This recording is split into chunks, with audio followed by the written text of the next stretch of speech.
The Christian community has been plagued for a long time by its misapprehension about faith. We've been told so often that saving faith is more than intellectual assent, that we have fallen into a trap. I have argued and absolutely free that the debate over intellectual assent is semantically flawed. Today, the phrase intellectual assent implies that the assent in question is emotionally detached or that it is somehow abstract or theoretical. But such ideas have no place in a discussion about faith or even about saving the faith. Is the belief that Elvis is alive intellectual assent? Not for most people who hold that belief. It is usually accompanied by rather obvious emotions. But that is irrelevant to whether the matter is belief or not. Emotions may or may not accompany belief, but they are not part of the definition of faith. In Absolutely Free, I suggest that we give up using the phrase intellectual assent because of its pejorative overtones. But I will not hold my breath waiting for the Lordship people to give up one of their favorite theological cuss words.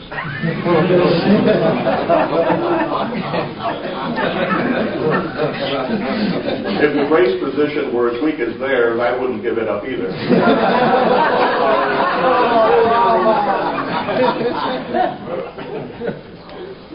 But I insist.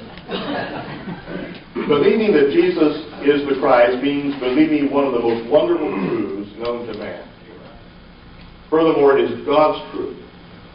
I would never describe anything like that as intellectual assent. But of course, a question immediately arises. If I go out on the street and ask passers-by whether they believe that Jesus is the Christ, many of them will affirm that they do. And many more might reply, of course, isn't that his name? This leads to an obvious consideration. We need to know what it is that John means when he talks about Jesus being the Christ. What exactly does a person believe about Jesus when he believes that? Fortunately, John makes this clear to us. And here the crucial text is the famous one, already referred to in this conference, that is found in John 11, 25 to 27. Please note that that text in John 11 stands at a pivotal point in John's Gospel.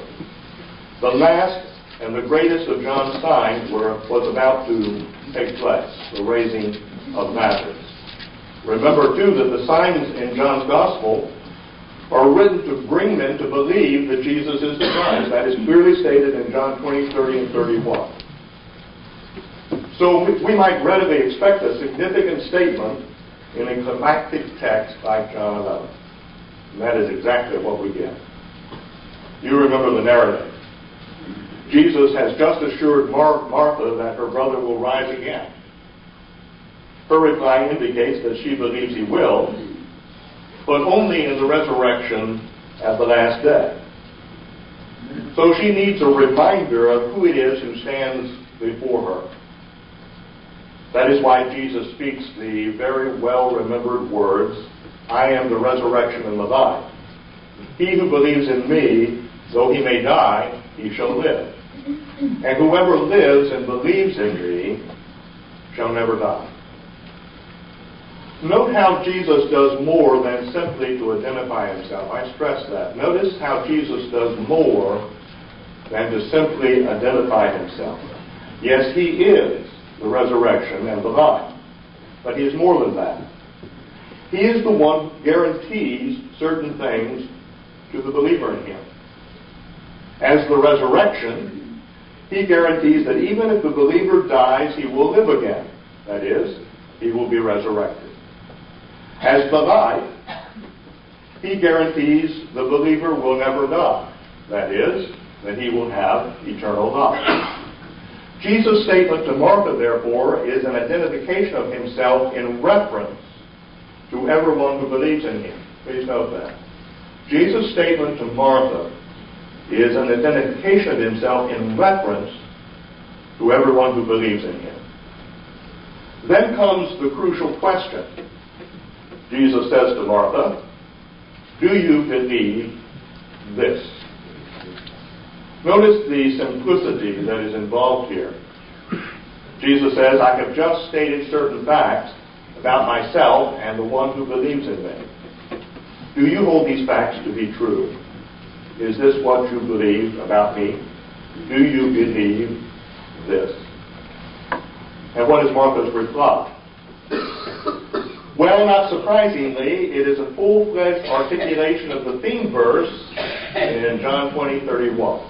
Martha replies, yes, Lord, I believe that you are the Christ, the Son of God, who is to come into the world. Yes, Lord, I believe that you are the Christ, the Son of God, who is to come into the world. Notice closely. Jesus says, do you believe this? And Martha says, I believe that you are the Christ.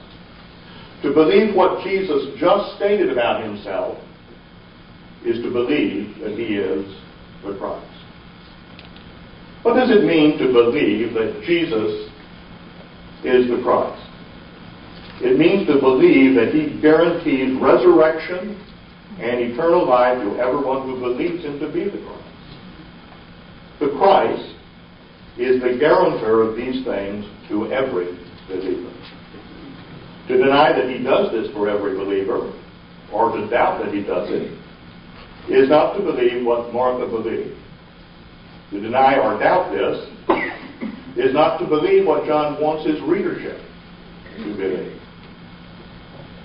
Obviously, Martha could not have said something like this. Yes, Lord, I believe this, but I'm not sure you will resurrect me. To have said that would have been to challenge the veracity of Jesus' statement, or to doubt his ability to keep his word. In other words, it would have been a form of unbelief. Martha could not make herself an exception to Jesus' words without calling the whole statement into question. Of course, some people will still try to say, I believe it is true, but how do I know I really believe it, and therefore it is true of me? But no matter who makes this statement, it is actually nonsense. It is like saying, I believe that Elvis is alive, but how do I know I really believe it? We would send such a person who said that to see a psychiatrist. But in theology, we actually take such a statement as if it were a meaningful observation.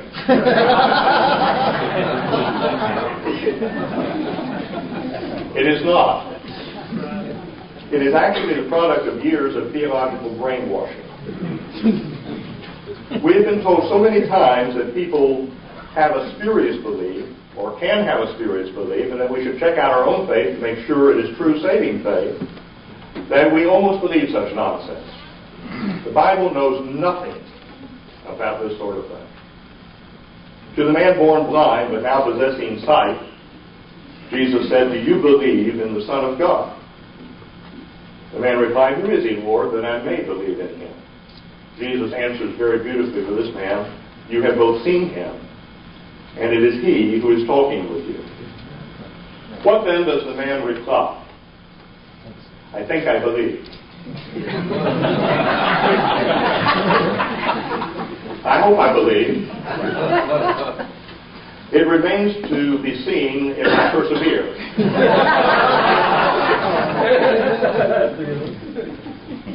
No, instead he says, Lord, I believe. As surely as Martha says, yes, I believe, so does this man. It is one of the great absurdities of theology that I can't really know whether I believe God's saving truth or not. Of course I can know whether I believe the same thing that Martha believed. But if I do, I also know that I have eternal life.